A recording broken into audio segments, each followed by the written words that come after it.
The Apollo program was a project executed by the National Aeronautics and Space Administration, or NASA, during the 1960s, whose goal it was to land American astronauts on the moon and return them securely to Earth.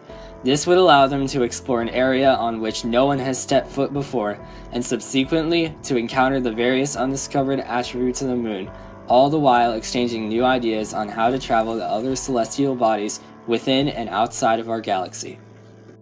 Project Apollo sparked in the early 1960s, but procedures to achieve such a feat had been conceived as early as 1957. Around this time, a conflict known as the Cold War commenced. This war consisted of the Democratic United States and the Communistic Soviet Union, two very potent forces in the world. However, the powers did not fight using weapons. Instead, they fought to be superior in the fields of technology and military weaponry. The space race began as another sphere of influence in which the two sides competed. After the Soviets launched Sputnik, the first artificial satellite in 1957, Americans urgently rushed to complement the invention. To many Americans, exploration was their tradition, and they viewed space as a continuation of the practice. It was important that they could not fall behind the Soviets. Astronaut Michael Collins states that America has a tradition of exploring. It's a human nature to do this, to stretch, to go, to see, to understand. Exploring space isn't an option, it's an imperative. In 1958, President Dwight D. Eisenhower signed a public order, which created a federal government agency committed to extraterrestrial exploration known as the National Aeronautics Space Administration. The Soviets continued to make lunar advances, with cosmonaut Yuri Gagarin being the first person to orbit Earth. This resulted in the Lunar Challenge, officially issued on May 25, 1961, when President John F. Kennedy addressed to Congress a national goal to send a man to the moon and have him return safely. This was to be accomplished by the end of the decade. First, I believe that this nation should commit itself to achieving the goal, before this decade is out, of landing a man on the moon and returning him safely to the Earth. No single space project in this period will be more impressive to mankind or more important for the long-range exploration of space, and none will be so difficult or expensive to accomplish. In order to fulfill Kennedy's goal, NASA had to work quickly. New ideas were exchanged in the conference regarding plans for Apollo held on July 11, 1962, specifically the modules that would be used for the lunar landing. Engineer John Hubble proposed the Lunar Orbit Rendezvous, which involved a principal spacecraft and a lunar lander. The lander would detach from the spacecraft whilst it was still in orbit, and after the mission was over, the lander would then reassemble itself to the spacecraft and then be discarded after the astronauts were transferred. It was viewed as a risky concept, as it never had been tested before, but NASA Administrator James E. Webb publicly announced Hubble's plan during the conference. This would become the mode used for landing the first man on the moon. Between 1961 and 1964, Project Apollo employed over 30,000 people for the program, and its budget was increased 5 times its original amount. Both the United States and the Soviet Union would first attempt to execute a lunar landing in 1967. However, both resulted in catastrophe. Astronauts Virgil Grissom, Edward White, and Roger Chaffee died in the spacecraft during the Apollo 1 mission due to internal overheating, with temperatures up to 1,000 degrees Fahrenheit. The Soviets' Soyuz 1 mission took cosmonaut Vladimir Komarov's life when the spacecraft crashed and the parachute mechanism failed. The incidents pushed both nations' space programs back severely. About a year and a half later, the manned Apollo missions were back, starting with Apollo 7. The previous missions had been unmanned.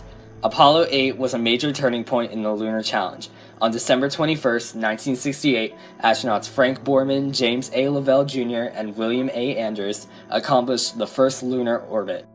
They photographed and searched for landing sites for future Apollo missions on the moon.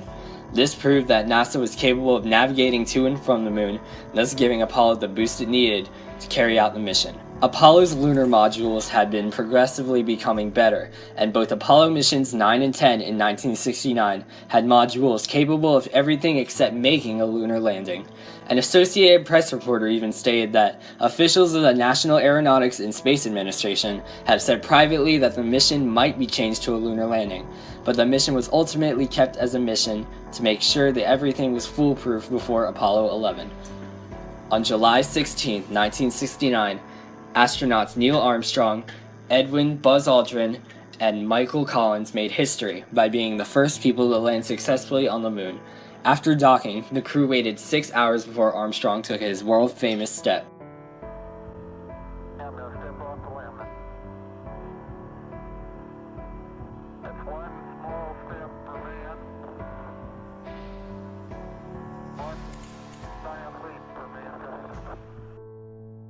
Over 1/3 of the global population watched the event, with the Soviet Union and China refusing to broadcast it. Aldrin joined Armstrong as they explored the next frontier, taking photographs, encountering moon rocks and other substances, and setting up various experiments. The two spent almost a full day in total on the lunar surface, and they brought almost 50 pounds of lunar samples to exchange with the rest of the world.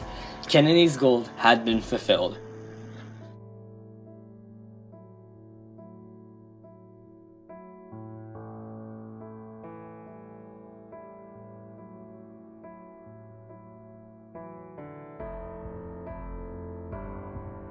Five more Apollo missions landed 12 additional men on the moon.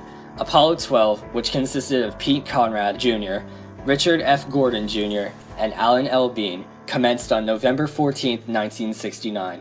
Not only did the crew continue the work of the Apollo 11 astronauts, they encountered a shocking discovery: life on the moon. A bacteria culture had managed to survive almost 2 full years on the moon with its harsh environments and temperatures. A tragedy was avoided during the Apollo 13 mission in 1970, where one of the oxygen tanks combusted, and any electricity, water, and other provisions were lost.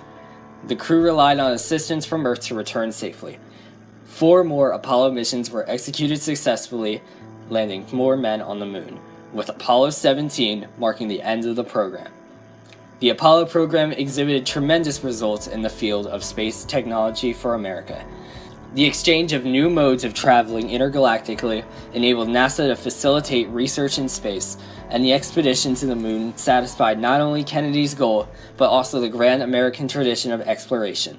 Encountering lunar materials that were previously undiscovered was vital to the expedition, as it gave the rest of the world a piece of NASA's major accomplishment. Neil Armstrong's famous words, "One small step for man, one giant leap for mankind," will forever reverberate throughout the world because of NASA's achievement that has shaped history for years to come.